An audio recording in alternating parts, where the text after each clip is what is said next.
What's up, guys? Ryan MacCarthy here with LowKick MMA. Joined by me today is UFC heavyweight Parker Porter, who's coming off a huge victory in his UFC debut this past Saturday on the Fight Night card. Parker, how are you? Thanks for giving us some time here. I'm good, man. How you doing? I'm good. I'm good. Like I said, thanks for giving us some time. Let's get into it. Your fight on Saturday against Josh Parisian, who was actually, I believe he was favored going in. So your UFC debut, it was a slugfest. 240 significant strikes landed is the most in a 3-round heavyweight fight in UFC history. Yeah, Um, that was cool. so pretty cool stat there. Take me through it. How'd that fight go? Did it play out as you guys expected, the full 3 rounds, anything like that?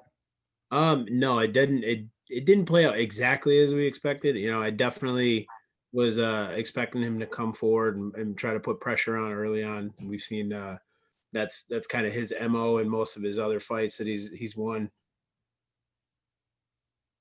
He's got a lot of first round finishes and stuff like that. But I was we were basically planning on him coming forward and me not backing up because he's used to just kind of like pushing through guys and getting them stumbling backwards. He does a lot of spinning back fists and kicks and stuff like that. But it usually seemed to be those were really successful whenever he got people backpedaling. So the plan was to clinch and really kind of like go to the ground. And as you saw in the fight, it ended up turning into more of a striking match than it did an actual grappling or ground and pound match. Yeah, for sure. Yeah, and it was a great fight.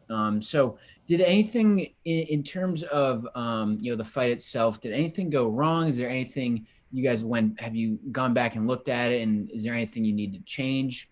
Any nitpicking there? I'm always nitpicking. I'm always looking at stuff to try and improve it and tweak things and make them a little bit better. And we've got a couple of things we're working on with the wrestling, with the clinch work, with everything, all around.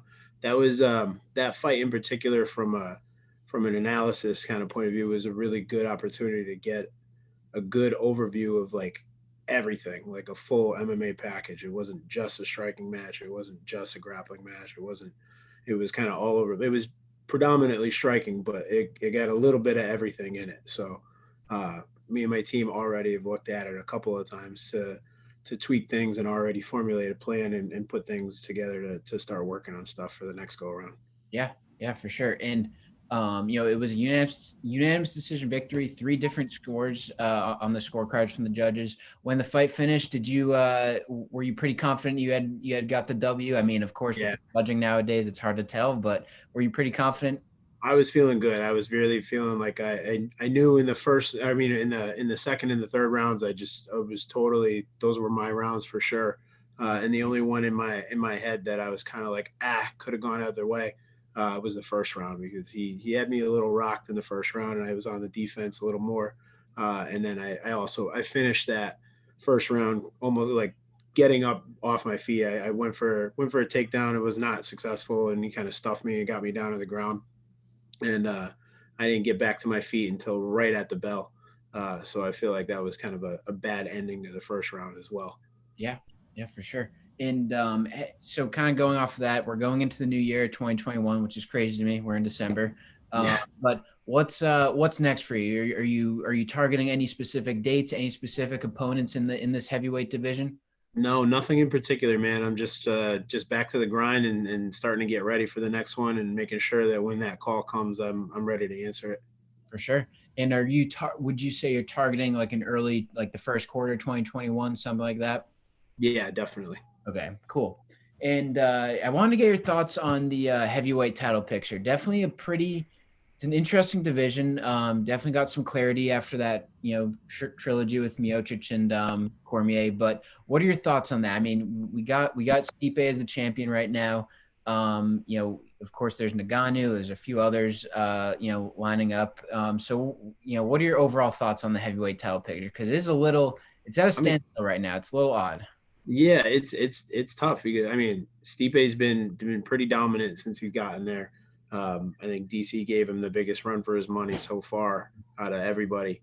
And Nagano already fought Stipe once, and Stipe took him into pretty deep waters and really was able to exhaust him with the wrestling. So I think if Nagano has been working on certain aspects of his game then he's definitely, there's no question about his power and his ability to end a fight in a single shot.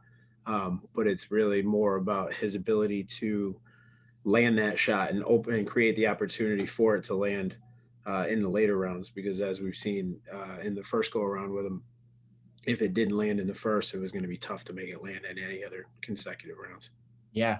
Yeah, and how would you see a rematch going between them? Do you think, it would be the same thing, or do you think Ngannou might catch him this time?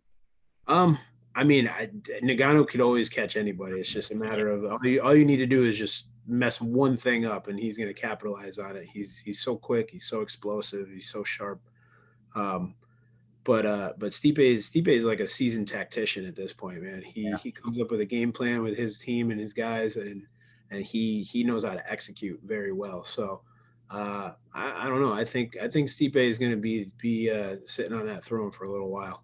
Yeah, I agree. I really agree. And then, of course, you get your first UFC win in your UFC debut. That's definitely a check mark on the bucket list for you, of course.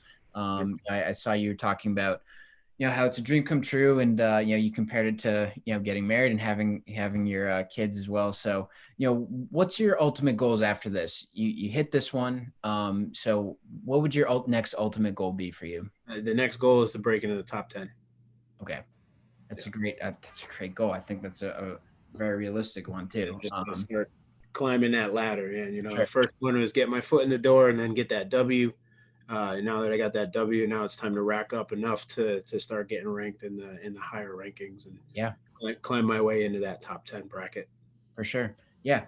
And I definitely wanted to get your thoughts on Jon Jones at heavyweight. I'm sure you've been asked this. You did fight Jon Jones 12 years ago, 2008, in Yeah, Massachusetts, where I'm located. Not too far from me is where you guys fought, actually. So, yeah, right um, at the Shriners Temple. yeah, yeah, pretty cool.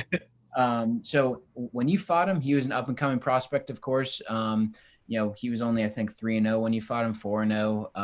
Yeah, Didn't go your way, but of course it's Jon Jones. So, I wanted to get your thoughts on him at heavyweight. Do you think we're going to see a different Jon Jones? Or are we going to see someone that is, similar to someone we saw at light heavyweight? I wanted to just see your thoughts on that.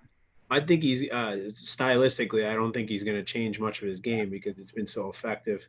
And like proportions wise, it's not too different for him being at heavyweight versus light heavyweight.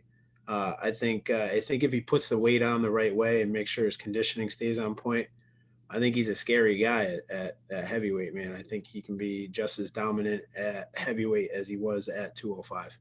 Yeah, yeah, I agree. I think it'll be very interesting how what happens with him. We'll see though. Very, We'll see. So yeah, I mean, that kind of wraps it up here, Parker. I mean, to kind of cap it off, it was a pleasure to get to talk to you. It's always fun to talk to someone that just made their debut, got their win. You're living a dream. It's really cool to see. So I wish that you the best of luck in your next fight, in your next training camp, whenever that will be. I hope it's soon because I had a phenomenal time watching you the other night. So best of thank luck, man. Do you have any social media or anything you want to plug? Any sponsors or anything like that? you could follow me on social media on Instagram at Parker Porter MMA. Same thing with Facebook, and then on Twitter at Parker_Porter. And just no big sponsorships yet, but I've always, as always, I gotta give my team a shout out. A big thank you to Ed Thornton. Big thank you to Kia Galampur, Dan Freychek, and of course my manager Tyson over at Top Game Management. Without these guys, like it would be a whole lot harder to do what I do, and it probably would not have gotten to the level that I'm at without them.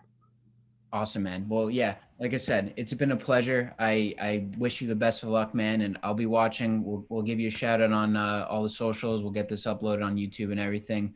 And Appreciate it. yeah, I look forward to seeing you next fight, and I'm sure we'll talk again. Thanks, man.